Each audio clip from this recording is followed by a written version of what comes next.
معزز دوستوں، بزرگوں، ساتھیوں، گزشتہ جمعے سے تربیت اولاد کے عنوان سے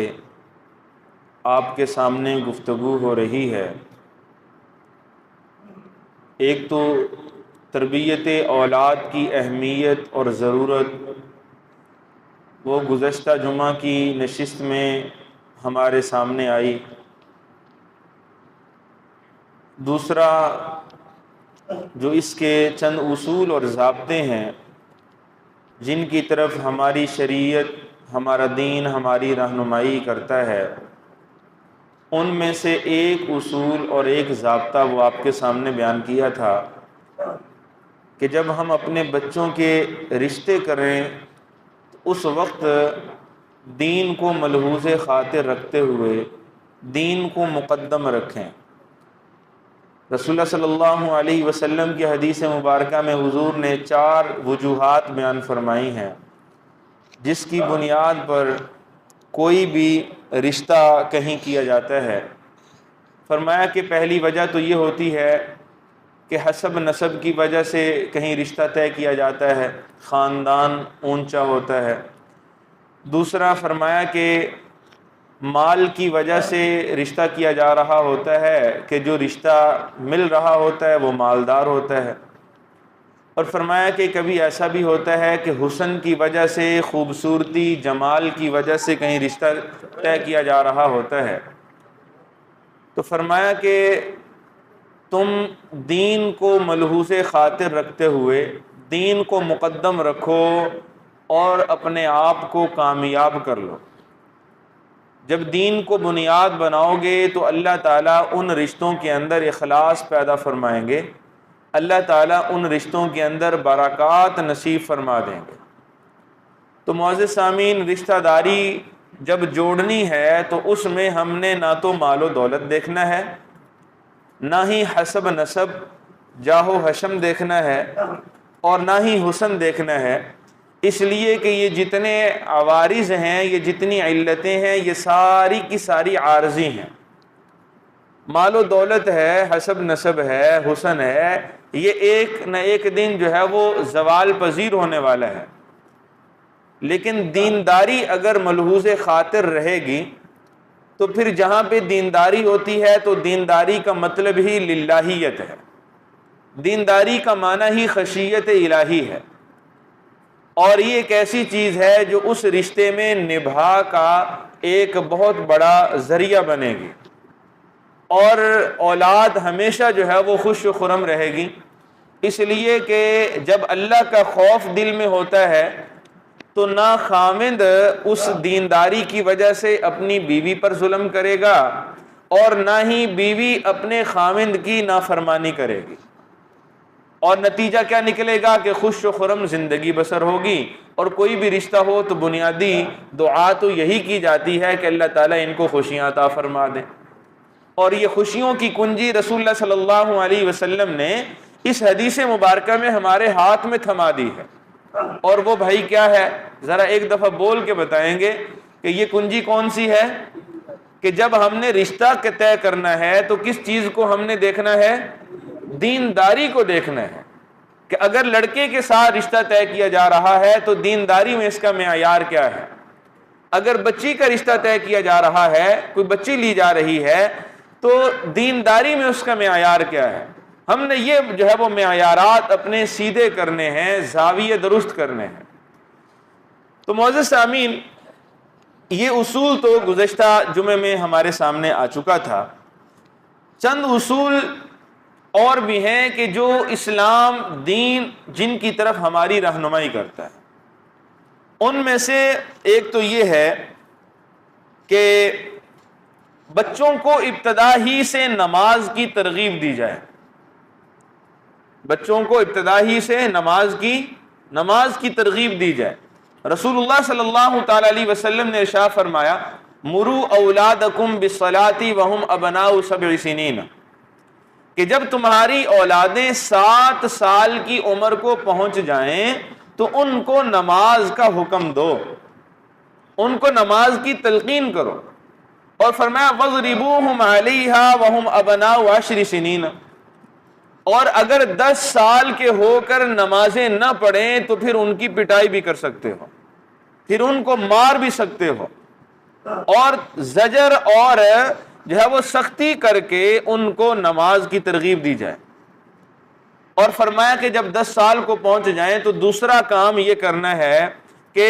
وَفَرِّقُوا بَيْنَهُمْ فِي الْمَضَاجِعِ، کہ ان کے بستر آپس میں جدا کر دینے ہیں، ان کے بستر الگ کر دینے ہیں۔ یعنی جب بیٹا بیٹی 10 سال کے ہو جائیں تو ایک بستر پہ 2 نہ سوئیں، نہ بیٹے 2 ایک بستر پہ ہوں، نہ بیٹا بیٹی جو ہے وہ ایک بستر پہ ہوں، ان کے بستروں کو الگ کر دینا ہے۔ یہ بھی تربیت کا ایک انداز ہے، اور اس کے بھی بہرحال بہت سی حکمتیں ہیں، پھر کبھی انشاءاللہ اس پہ تفصیلاً بات کی جائے گی۔ تو معزز سامعین، اس کو کیا ہے ذرا دیکھیں نا جی، آرام سے بیٹھیں جی۔ دوسری چیز یہ ہے کہ اولاد کو سچائی کی تعلیم اور ترغیب دی جائے، بچوں کو ابتدا ہی سے سچ بولنے کی عادت ڈالی جائے، اور اس کا سب سے بہترین طریقہ یہ ہے کہ والدین خود اولاد کے سامنے کبھی بھی جھوٹ نہ بولیں، ہمیشہ جو ہے اپنی زبانوں پہ سچ رکھیں۔ معزز سامعین، یہ جو سچائی ہے یہ بہت ساری خوبیوں کا مجموعہ ہے۔ ہم عام طور پہ یہ سمجھتے ہیں کہ سچ بول لیا یا بچے نے جھوٹ بول لیا تو حرج ہی کیا ہے، بچہ ہے، بچہ اپنے بچپنے کی وجہ سے اس نے کوئی بات آگے پیچھے کر دی ہے تو کیا ہے، نہیں بھائی۔ اور بسا اوقات والدین اس کے جھوٹ پر محظوظ ہو رہے ہوتے ہیں، ہنس رہے ہوتے ہیں۔ معزز سامعین، یہ بہت خطرناک پہلو ہے۔ بچوں کو کبھی بھی سچائی سے آگے پیچھے نہ ہونے دیں۔ اگر وہ جھوٹ بولتے ہیں تو ان کی سخت تنبیہ کی جائے تاکہ ان کو پتہ چلے کہ جھوٹ کی یہاں کوئی گنجائش نہیں ہے۔ اور رسول اللہ صلی اللہ علیہ وسلم نے فرمایا ان الصدق بر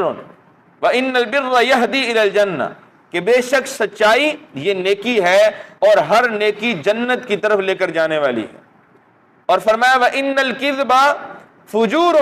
اور جو جھوٹ ہے یہ فسق ہے، یہ نافرمانی ہے۔ اور فرمایا کہ وَإِنَّ الْفُجُورَ يَهْدِي إِلَى النَّارِ، اور ہر طرح کا جو جھوٹ ہے، ہر طرح کا جو فسق ہے، یہ انسان کو جہنم کی طرف لے کے جانے والا ہے، آگ کی طرف لے کے جانے والا ہے۔ اب جب بچپن میں ہم نے سچائی کی ان کو تعلیم دی ہوگی، ان کی تربیت کی ہوگی، سچ بولنے کی اہمیت ہم نے ان کے دلوں میں پیدا کی ہوئی ہوگی، تو بچے ہمیشہ سچ بولیں گے، کبھی بھی جھوٹ کی طرف نہیں جائیں گے۔ اور اگر والدین خود ہی ان کے سامنے جھوٹ بولتے رہیں تو پھر بچوں کی صحیح تربیت نہیں ہو سکے گی۔ یہاں پہ والدین خود کہہ رہے ہوتے ہیں کہ جا کے باہر دروازے پہ کہہ دو کہ ابا گھر نہیں ہے۔ اب یہ جو جملہ یہاں پہ اس کے ایک سبق اور ایک پیغام اس کے دل میں چھوڑ کے جا رہا ہے، یہ بہت خطرناک ہے۔ حضرت شیخ عبد القادر جیلانی رحمۃ اللہ تعالی علیہ کا قصہ علامہ ملا جامی رحمۃ اللہ تعالی علیہ نے نفحات الانس کے اندر لکھا ہے کہ ان کو تعلیم کے لیے جب والدہ نے سفر پر بھیجا، اس وقت ان کی 14 برس عمر تھی، اور اعلیٰ تعلیم کے لیے جو ہے وہ سفر کے لیے والدہ نے تیار کر کے بھیجا۔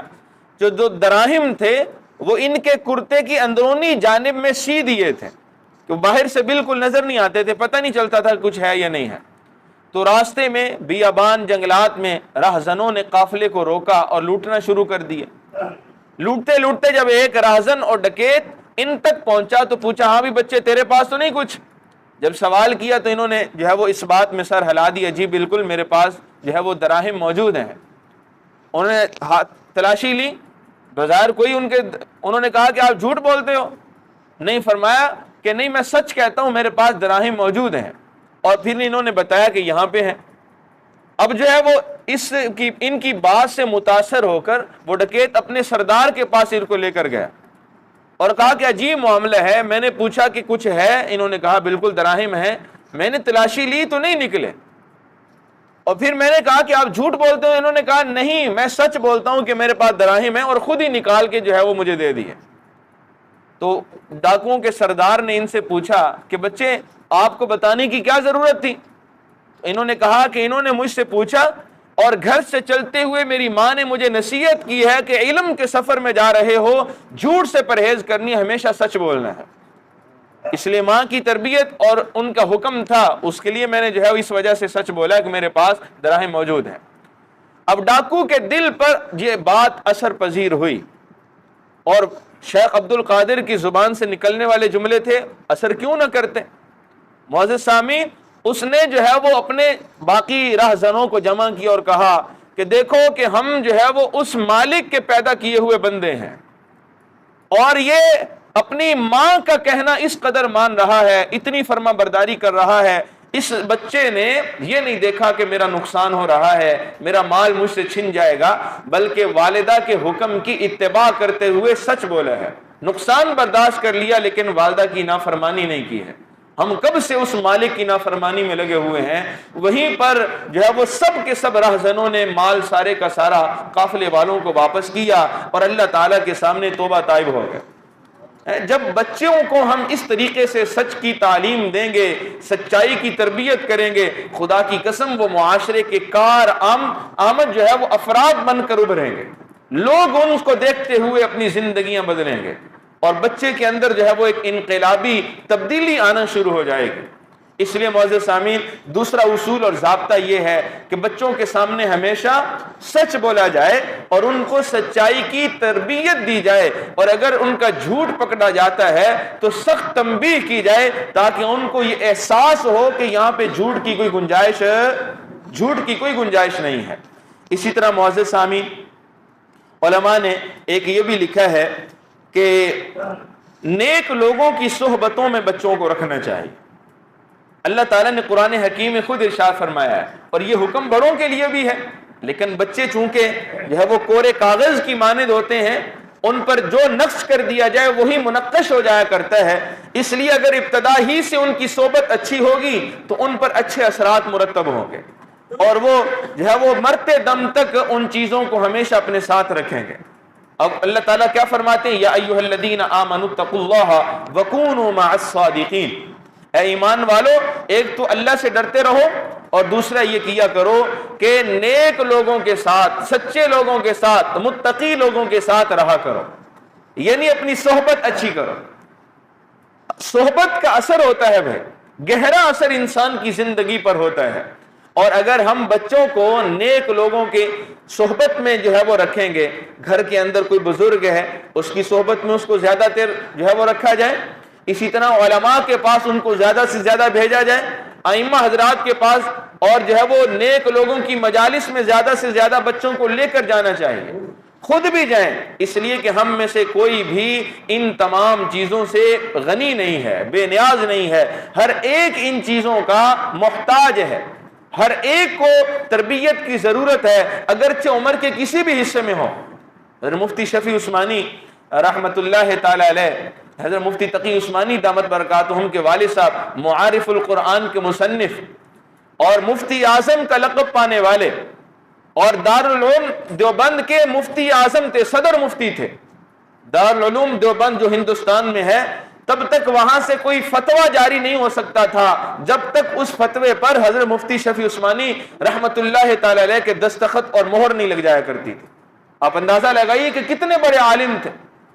ایک دفعہ جو ہے وہ مدرسے کے اندر امتحانات کا سلسلہ شروع ہوا تو تلاوت قرآن پاک کے لیے وقت نہیں نکل رہا تھا، تو اپنے شیخ کو لکھ کے بھیجا کہ آپ میری اصلاح فرما دیں، تلاوت قرآن کے لیے آج کل وقت نہیں نکال پا رہا۔ اندازہ لگائیں کہ کتنے بڑے عالم، کتنے بڑے آدمی ہیں، لیکن ایک تلاوت قرآن پاک کے ناغوں کی وجہ سے اپنے شیخ سے جو ہے وہ اصلاح کے لیے جو ہے وہ نسبت قائم کی اور خط لکھا، رابطہ کیا۔ اب حضرت اشرف علی تھانوی رحمت اللہ تعالی علیہ وہ ان کے شیخ تھے، اب انہوں نے لکھا کہ کیا صرف تلاوت کے لیے وقت نہیں نکل رہا، یا جو ہے وہ سونے کھانے پینے کے لیے بھی وقت نہیں نکل رہا؟ اگر سونے اور کھانے پینے کے لیے وقت برابر آپ کو میسر ہے کہ آپ کھا بھی رہے ہیں، پی بھی رہے ہیں، وقت پہ سو بھی رہے ہیں، تو پھر یہ صرف شیطنت ہے جو آپ کو قرآن پاک کے ناغے پر مجبور کر رہی ہے۔ آپ اپنی اصلاح کیجئے اور سمجھ لیں کہ جس طرح سونا ضروری ہوتا ہے، چلنے پھرنے کے لیے کھانا پینا ضروری ہوتا ہے، اسی طرح روحانی ترقی اور طاقت کے لیے قرآن پاک کی تلاوت بھی ضروری ہے۔ فرماتے ہیں کہ اسی سے میری اصلاح ہو گئی اور جو ہے وہ میں نے اپنے اوقات کو آگے پیچھے کر کے تلاوت قرآن پاک کے لیے وقت نکال لیا۔ تو کہنے کا مطلب یہ ہے کہ اگر بڑے بڑے لوگ وہ اصلاح کے لیے محتاج ہیں تو ہم تو بھئی اتنے گناہ گار ہیں، ہماری تو کوئی ان کے سامنے حیثیت ہی نہیں۔ اگر ان کی ایک تلاوت کا ناغہ ہوتا تھا تو ہمارا کون سا ایسا عمل ہے جو ہماری زندگی کے اندر دائمی ہے؟ ہماری تو نمازوں تک محفوظ نہیں ہے، ہمارے تو اذکار تک محفوظ نہیں ہے، اخلاق تک محفوظ نہیں ہے، جو وجوبی عبادات ہیں ہم تو ان سے بھی جو ہے وہ کنارہ کشی اختیار کیے ہوئے ہیں۔ تو ہمیں تو اصلاح کی کس قدر ضرورت ہے بھائی۔ اس لیے معزز سامعین، اپنے آپ کو اس معاملے میں خود بھی محتاج سمجھنا چاہیے۔ بزرگوں کو جگہ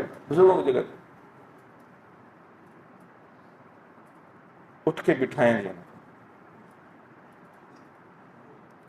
جی، اپنے آپ کو خود بھی محتاج سمجھنا چاہیے اور اپنی اولادوں کی صحیح منہج پر تربیت کی بھی فکر کرتے رہنا چاہیے اور نیک مجالس کے اندر اپنی اولادوں کو بھی لے کر جانا چاہیے۔ آج اس چیز کا بڑا جو ہے وہ فقدان ہے، ہم جو ہے وہ عیش پرستی کی مجالس،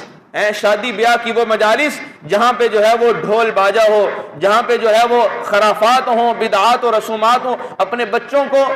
جو ہے وہ تفریح کے جو ہے وہ نام نہاد اس جو ہے وہ عمل کی وجہ سے وہاں پہ بڑی خوشی سے لے کے جا رہے ہوتے ہیں کہ بچے ذرا فریش ہو جائیں گے،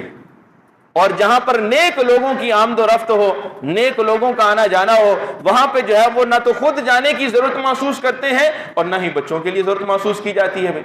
تو نیک مجالس میں خود بھی جانا چاہیے اور اپنی اولادوں کی تربیت کے نقطہ نظر سے ان کو بھی کثرت سے لے کر جانا چاہیے، بڑے لوگوں کی صحبت میں ان کو بٹھانا چاہیے، ان سے ان کی تربیت کی دعائیں کرواتے رہنا چاہیے۔ اس کا بڑا جو ہے وہ ان کی زندگیوں پر گہرا اثر ہوگا انشاءاللہ۔ اور تیسرے نمبر پہ معزز سامعین یہ ہے کہ منشیات وغیرہ کہ جتنے جو ہے وہ ذرائع اس وقت ہمارے معاشرے میں ہیں، سگریٹ ہے، نسوار ہے، پان ہے، یہاں سے جو ہے وہ منشیات کی ابتدا ہوتی ہے، اس سے اپنے بچوں کو دور رکھا جائے، گہری نظر رکھی جائے۔ آپ کا بچہ کہیں سگریٹ کا عادی تو نہیں ہو رہا، آپ کا بچہ حکے کا عادی تو نہیں ہو رہا، آپ کا بچہ جو ہے وہ پان گٹکے وغیرہ کا عادی تو نہیں ہو رہا، اس لیے کہ اگر ہم نے یہاں پہ روک تھام نہ کی تو پھر آگے جو ہے وہ بہت مشکل ہو جائے گا بھائی۔ منشیات اور اس طرح کی تمام تر چیزوں سے اپنے بچوں کی حفاظت کی جائے، اور اسی طرح معزز سامعین بے حیائی کی آلات سے اپنے بچوں کو محفوظ رکھا جائے، یہ بہت اہم ہے۔ اور بے حیائی کی آلات میں سے سر فہرست اس وقت یہ ٹچ موبائل ہے، اس نے ہماری قوموں کو برباد کر دیا ہے، نسل نو کی تربیت پر جو ہے وہ ایسی قدغن لگا رکھی ہے کہ ممکن ہے کہ اگلی صدیاں جو ہے وہ ہم اس کا خسارہ پورا نہ کر سکیں۔ ایسی بے حیائی جو ہے وہ معاشرے کے اندر عام ہو رہی ہے، اور اس میں نے عرض کیا کہ بنیادی جو عمل جو کار فرما ہے وہ اس موبائل کا ہے۔ تو کیا جو ہے وہ تک بنتا ہے ایک جو ہے وہ 10 سال کے بچے کے ہاتھ میں بڑا موبائل دینے کا؟ کیا جواز ہے ایک 15 سال کے بچے کے ہاتھ میں بڑا موبائل دینے کا، ایک طالب علم کے ہاتھ میں بڑا، ایک اسٹوڈنٹ کے ہاتھ میں بڑا موبائل دینے کا؟ آپ راتوں کو میٹھی نیند سوتے ہیں، خواب خرگوش سو رہے ہوتے ہیں، اور وہ پتہ نہیں کن کن سائٹ پہ جا کے جو ہے وہ اپنی راتیں گزارتے ہیں، اور پھر اس کا گہرا اثر ان کی زندگیوں میں ہوتا ہے۔ صبح فجر کی نماز بھی گئی، عبادات کا ذوق بھی گیا، اللہ کا خوف بھی گیا، اللہ کی محبت بھی دل سے رخصت ہو گئی، اور جو ہے وہ نیک اعمال کی توفیق بھی چھن گئی، اور یہی اعمال بد ان کی زندگیوں کے اندر پھر پختہ ہوتے چلے جاتے ہیں۔ اس لیے بے حیائی کے آلات سے اپنے بچوں کی حفاظت کریں، ان کو محبت سے سمجھائیں، اگر تھوڑے بڑے ہو گئے ان کو آپ جو ہے وہ تربیتی انداز میں سمجھائیں کہ بیٹا آپ کی اس وقت ضرورت نہیں ہے، جب آپ کی ضرورت ہوگی تو پھر جو ہے ہم خود مہیا کریں گے۔ تو اس طریقے سے ان آلات سے اپنے بچوں کی حفاظت کریں بھائی۔ ہاں بالکل جو ہے وہ خاص طور پہ تنہائی اور خلوت پر ان کی گہری نظر رکھی جائے، بلکہ علماء نے تو یہ بھی لکھا ہے کہ بچوں کے جو یار دوست ہیں ان کی جلوت خلوت کے جو رفقا ہیں ان پر بھی گہری نظر ہونی چاہیے۔ اگر ان میں سے بھی کوئی ان کاموں کے اندر مصروف ہے تو اپنے بیٹے کو، اپنے بچوں کو ان سے جدا کر دیں اور ان کی نشست و برخاست سے اس کو الگ کر لیں، یہ بہت ضروری ہے اولاد کی تربیت کے لیے۔ اسی طرح معزز سامعین، اور سب سے بڑی بات یہ ہے والدین خود اپنی زندگیوں کے اندر تقوی پیدا کرنے کی کوشش کریں۔ اگر والدین خود نیک نہیں ہوں گے، خدا کی قسم آپ لاکھ کہتے سنتے رہیں، آپ کی اولاد آپ کا کوئی کہنا نہیں سنے گی، وہ بالکل آپ کی فرما برداری نہیں کرے گی اگر آپ خود متقی نہیں ہیں، خود پرہیزگار نہیں ہیں۔ اور جب والدین نیک ہوتے ہیں تو ان کی نیکی اور پارسائی کا براہ راست اثر ان کی اولاد پر ہوتا ہے. میں اب جو ہے وہ نام لوں گا تو بات طویل ہو جائے گی، لیکن آپ کی اس مسجد کے اس وقت بھی عبادت گزار، گوشہ نشین جو یہاں پہ معزز سامعین کثرت سے عبادت کرتے ہیں، کثرت سے تلاوت کرتے ہیں، میں بلا مبالغہ کہہ رہا ہوں آپ ان کو اور ان کے بڑوں کو مجھ سے زیادہ جانتے ہیں. میں تو ان کے بڑوں کو نہیں جانتا، میں نے تو آپ لوگوں کے زبانوں سے یہ باتیں سن رکھی ہیں، اور اسی کی بنیاد بحاف پہ یہ آپ سے کہہ رہا ہوں. ان کی عبادتوں کے اندر ان کے بڑوں کا اثر نہیں ہے تو پھر بات کریں. جتنے یہاں پہ عبادت گزار ہیں ان کے والدین نیک ہیں، ان کے جو والد تھے وہ بھی اسی مسجد کو جو ہے وہ آباد کرنے والے. اب ان کی پارسائی کا، ان کے تقوی کا، ان کی للہیت کا، خشیت الہی کا گہرا اثر ان کی اولادوں میں بھی نظر آتا ہے. اگر ہم چاہتے ہیں کہ ہماری اولادیں نیک ہوں تو سب سے پہلے ہمیں خود نیک ہونا پڑے گا، ہمیں خود متقی بننا ہوگا. معزز سامعین، حضرت عبداللہ ابن مبارک کا یہ واقعہ ہے، علامہ ابن خلقان رحمۃ اللہ تعالی علیہ نے وفیات الایان و انباء فی ابناء الزمان کے اندر نقل کیا ہے. وہ فرماتے ہیں کہ ان کے والد مبارک رحمۃ اللہ تعالی علیہ وہ ایک باغ کے اندر کام کیا کرتے تھے، وہاں ملازم تھے، اور جو ہے وہ بڑے عرصہ جو ہے وہ اس باغ کا مالک باغ میں نہ آ سکا. بڑے عرصے کے بعد مالک جب باغ میں آیا تو اس نے کہا، ان سے کہا، مبارک رحمت اللہ تعالی علیہ سے کہا کہ آپ کوئی ایک اچھا سا انار جو ہے وہ میٹھا سا تلاش کر کے مجھے دیں کہ مجھے جو ہے وہ اس کی طلب ہو رہی ہے. اب یہ جو ہے وہ تلاش کر کے لائے، اب وہ بڑا ترش روح تھا، بڑا ہی جو ہے وہ کھٹا اور کڑوا نکلا. تو انہوں نے کہا کہ بھئی یہ تو بہت کھٹا ہے، کوئی اور لے کے آئے. اب یہ دوسرا لے کے آئے تو وہ بھی اسی طرح کا. پھر جو ہے وہ تیسری دفعہ بھیجا، جب تیسرا لے کے آئے تو وہ بھی اسی طرح کا. اب مالک کو غصہ آ گیا اور حضرت مبارک رحمت اللہ علیہ سے کہنے لگے کہ آپ کب سے یہاں کے ملازم ہیں، آپ کو آج تک یہی نہیں پتا چلا کہ کس درخت کا جو ہے وہ پھل میٹھا ہے اور کس کا کڑوا ہے. تو بڑے مؤدب طریقے سے کہنے لگے کہ میرے مالک اس کا تعلق کھانے سے ہے، اور آج تک میں جب سے یہاں پہ آیا ہوں میں نے آپ کے باغ کا ایک پھل بھی کھایا نہیں ہے. بڑے متاثر ہوئے اور فوراً جو ہے وہ اپنی بیٹی راضی کرنے لگے اور جو ہے اپنی بیٹی کا نکاح ان کے ساتھ کر دیا. اور بیٹی بھی حافظہ تھی اور دینی مسائل کا بخوبی جاننے والی تھی. اب جب یہ دونوں ملے ہیں تو اللہ تعالیٰ نے اس سے جو اولاد دی ہے، آج دنیا اسے امیر المومنین فی الحدیث عبداللہ ابن مبارک کے نام سے یاد کرتی. تو والدین کے تقوی اور للہیت کا، ان کی پارسائی کا آگے اولاد کی زندگیوں پہ گہرا اثر پڑتا ہے بھائی. اسی طرح علامہ ابن جوزی رحمت اللہ تعالی علیہ نے اپنی کتاب صفت الصفوہ کے اندر ایک واقعہ نقل کیا ہے کہ حضرت عمر رضی اللہ تعالی رات کے اوقات میں ان کا معمول تھا گشت کرنے کا، ضروریات لوگوں کی دیکھا کرتے، مسائل جو ہے وہ قریب سے جاننے کی کوشش کیا کرتے. آج کے دور کے جو ہے وہ حکماء ہمارے سامنے ہیں، آج کے دور کے حکمران جو ہے وہ ہمارے سامنے ہیں. خلافت راشدہ کے نظام کی جو دعائیں کی جاتی ہیں اس کی بنیادی وجوہات اسی طرح کی ہیں. رات کو جو ہے وہ گلیوں کا گشت کیا جا رہا ہے، ایک ماں بیٹی کا مکالمہ ان کے کانوں تک پڑا کہ جو ہے وہ ماں اپنی بیٹی سے کہہ رہی ہے کہ بیٹا دودھ کے اندر پانی ملا دو. اب جب بیٹی نے کہا کہ امیر المومنین نے اس کام سے منع کر رکھا ہے، دودھ کے اندر میں پانی نہیں ملا سکتی، تو ماں نے فوراً کہا کہ امیر المومنین کون سے یہاں پہ دیکھ رہے ہیں؟ تو بیٹی نے کہا اگر امیر المومنین نہیں دیکھ رہا تو امیر المومنین کا خدا اور اس کا جو ہے وہ الہ وہ تو جان رہا ہے نا. اب جب فوراً رات کا اندھیرا تھا، مکان پہ نشان لگایا اور چلے گئے. صبح جو ہے وہ ماں بیٹی کو دوبارہ جو ہے وہ طلب کیا اور ماں سے کہنے لگے، اس بیٹی کی ماں سے، کہ میں اپنے بیٹے کا نکاح آپ کی بیٹی سے کرنا چاہتا ہوں، کہ آپ راضی ہیں؟ وہ خوش ہو گئی کہ امیر المومنین کے بیٹے عاصم ان کا نام تھا، ان سے نکاح ہو رہا ہے. اب معزز سامعین، اب اللہ تعالیٰ نے اس سے ایک بیٹی دی اور اس بیٹی سے آگے جو بیٹا دیا ہے اسے خلیفہ خامس عمر بن عبدالعزیز کے نام سے یاد کیا جاتا ہے. تو میں عرض کر رہا ہوں کہ اگر ہم خود متقی ہوں گے، اگر ہم خود پارسا ہوں گے، اگر پرہیزگار ہوں گے، نیکی والی زندگی گزاریں گے، خدا کی قسم اس نیکی اور پارسائی کا اثر ہماری اولادوں میں نظر آئے گا. اور اگر ہم خود بد پرہیزیاں کرتے رہے، خود اولاد کے سامنے جھوٹ بولتے رہے، امانتوں میں خیانتیں کرتے رہے، وعدہ خلافیاں کرتے رہے، نمازوں کو چھوڑتے رہے، اللہ کے احکام سے بھی دغا کرتے رہے، لوگوں کے حقوق سے بھی دغا کرتے رہے، خدا کی قسم جتنا بھی زور لگا لیا جائے اولادیں نیک نہیں ہو سکتی ہیں.